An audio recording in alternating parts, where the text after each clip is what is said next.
So, Michele, here we are in False Creek, a beautiful park in Vancouver. Thank you so much for speaking with me today.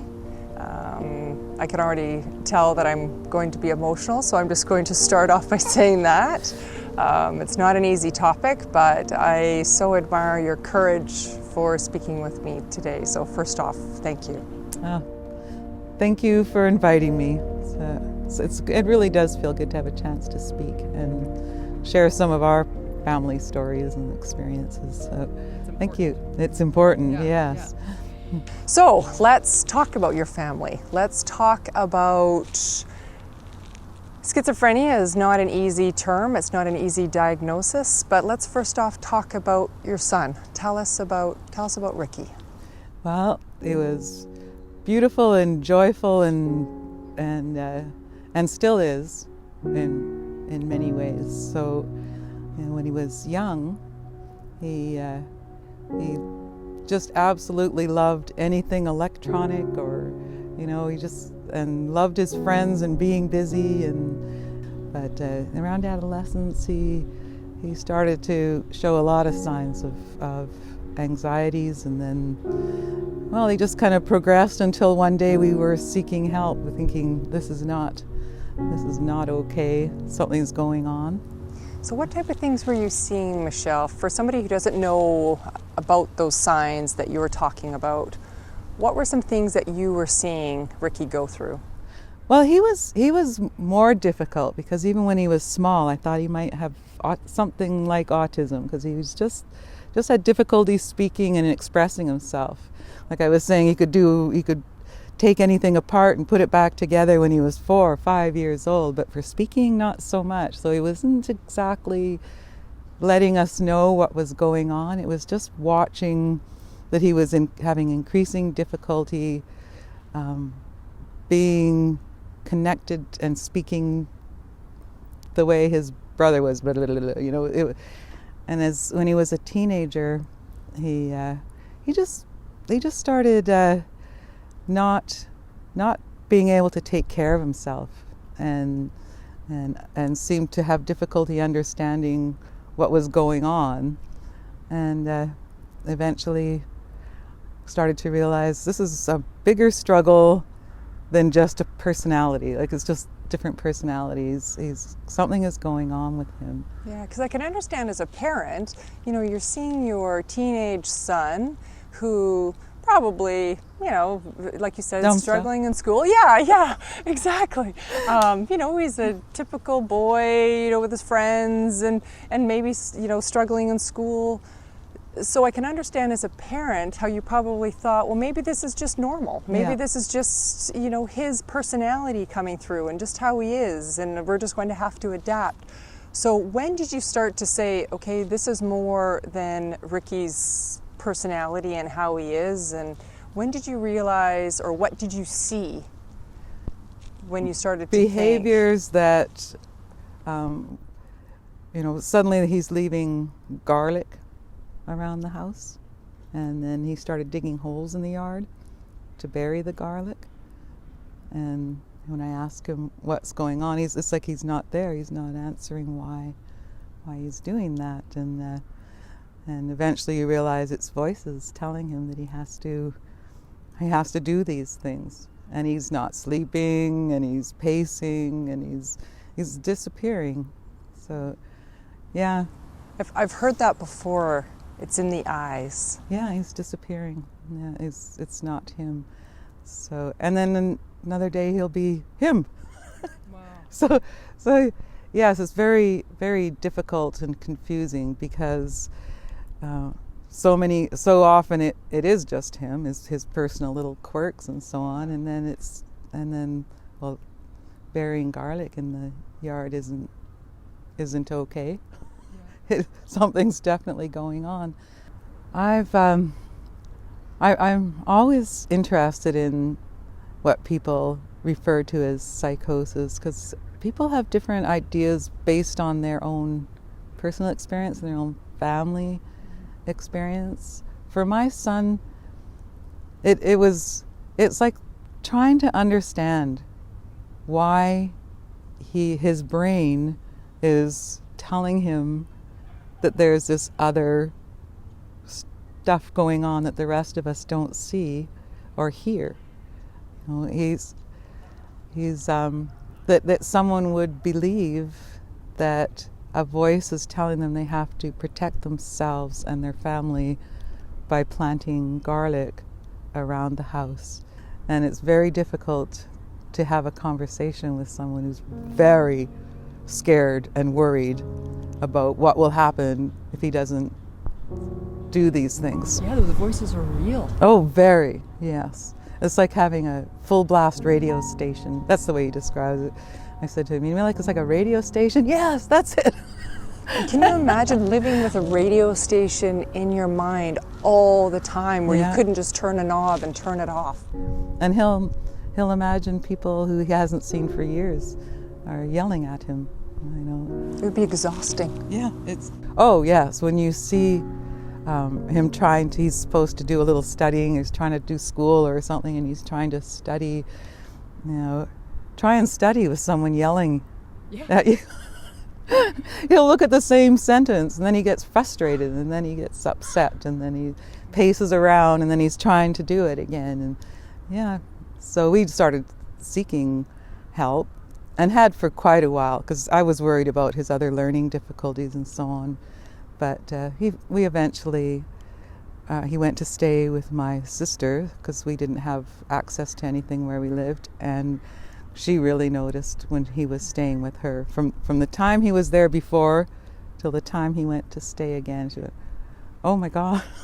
So your sister noticed a big difference in his behavior. Yes. Like he was quite gone. She who would be in her living room behaving in a way that as if he wasn't there or she wasn't there. So what was that like for you and your sister as a mother and his aunt? What was going inside your minds watching your son and her nephew going through this very difficult time? I think we were very afraid for him because we also being at the age he was, you think maybe he's on drugs, right? Maybe he's doing drugs. So, and there was that as well. I mean, he and his friends were doing drugs, but then it's not stopping. He's not coming home at 2 a.m. and having these behaviors and then the next day he's fine. This was going on weeks, and we were so scared. We were having conversations of, well, what do we do? My sister made some appointments and took him to different places. It took a long time to find. We found early psychosis intervention. I don't even remember how or who sent us there eventually. And then, they were so helpful. They spoke to him in a way that made him realize he needed help, and and they included us in the conversation, and it made all the difference, because before then, how do you have a conversation with someone who's not really there anymore? And the difference after he went on medication and started having conversations with there was a psychologist there that he just really clicked with, and he still talks about him. That was so helpful for him, because the awareness of what was going on for him, it mattered, that it made everything easier for us, because we can speak to each other now. I'll read something and I'll say, oh, this is what's going on with this organization. What do you think of that? And so we can have a conversation now, and he's doing so much better. But we still have the drugs, like the problem with the street drugs. So he'll be doing very well. He's very compliant with medications, and then he just starts using street drugs again, and it's just like a spirals down. What do you see as a mother with the impact that drugs have had on your son? Oh, huge. I mean, and this has been going on with him for about 10 years, so ups and downs. And street drugs have gone and come and gone in that scenario throughout. So I have a really good idea now of the effect they have. Even marijuana, marijuana, he smokes that and he just spirals down for a few days and then he has to come up again. It's a huge, huge effect on him. He wants to feel good. That's, I think, the pull. That stuff it's a stimulant, those cocaines and crystal meth and things like that. It's a stimulant, and he has a really quick up.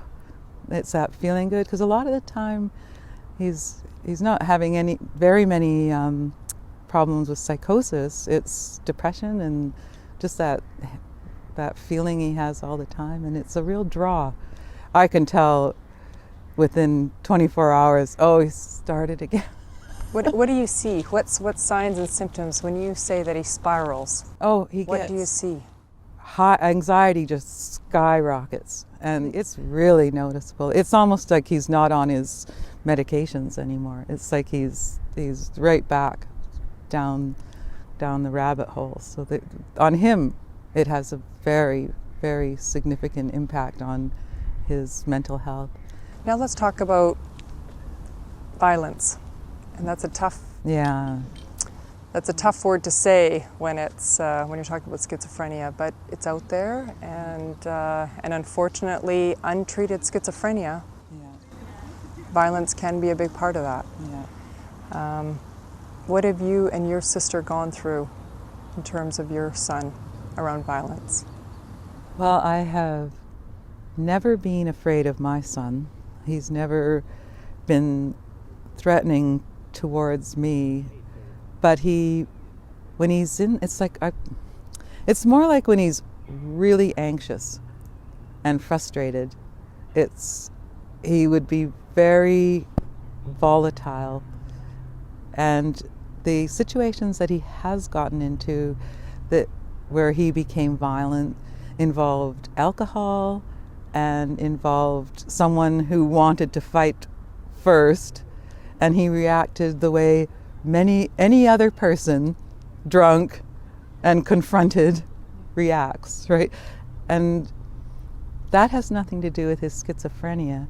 So it really bothers me if someone says, oh, he's got these two things on his record. I'm like, well, that wasn't because of the schizophrenia. That was because he was drinking with people, they drank way too much, and he lashed out.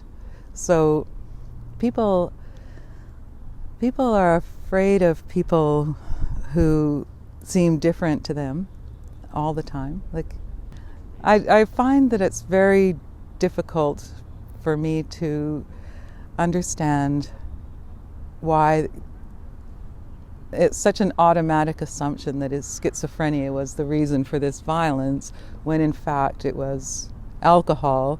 And when you read in the newspaper about someone who has committed a crime and they were talking, oh, mental illness, why don't they say untreated mental illness? Why can't they just add that in the story? Like, this is not because he or she has a mental illness. It's because they didn't get treatment. But mostly the family is running around trying to get help for someone. They're watching them become uncoupled from reality, and they're not getting treated, or they're refusing treatment.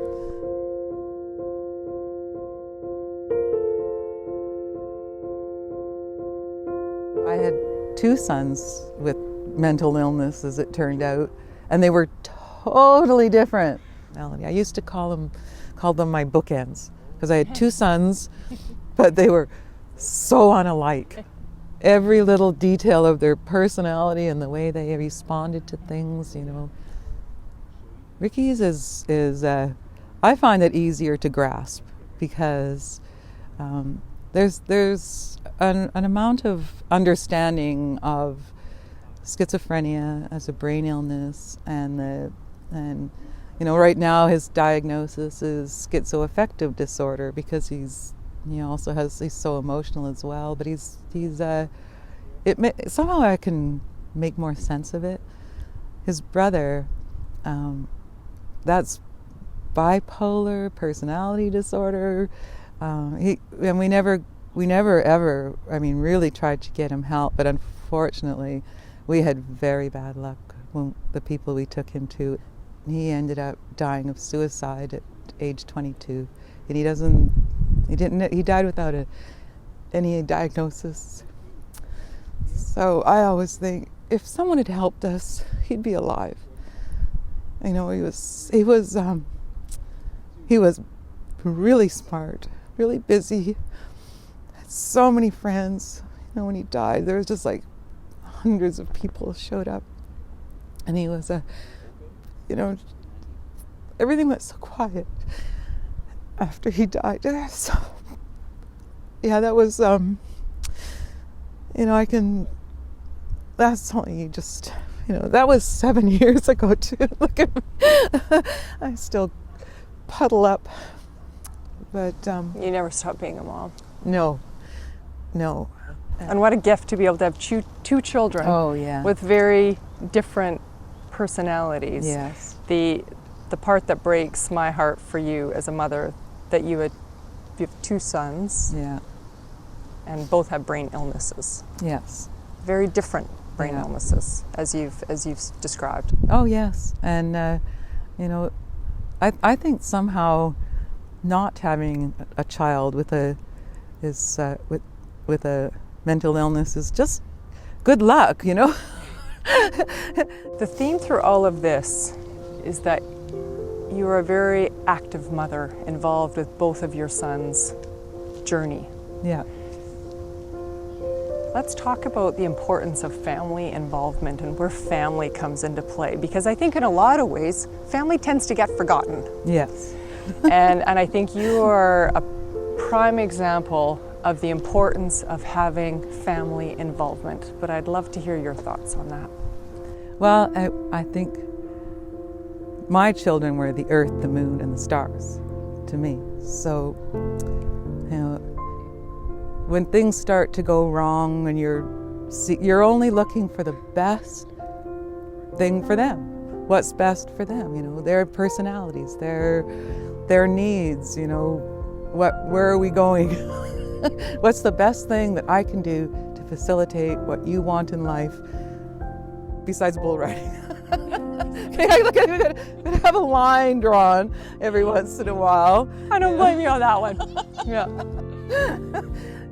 But I was very reasonable. I really believe that people have to let their personalities develop, but as a parent, you still have to be there to make sure safety first and things like that. I just keep coming back to when we felt we were in trouble. Somehow we were getting blamed as a family for problems, but we weren't getting help as a family. If they really thought that my children had these difficulties because of fetal alcohol syndrome, then there was still no help. So what was the point in saying that? You're either helping or you're not helping. So if you could give a message to another mother, another father, a grandparent, a sibling, and they were just starting to get introduced to the journey of serious mental illness and their battles with it, what would your message be? If you're going to Google stuff, Here to Help gets you information. Go to your family doctor. Fingers crossed that they are a family doctor that knows mental health, understands who they can send you to.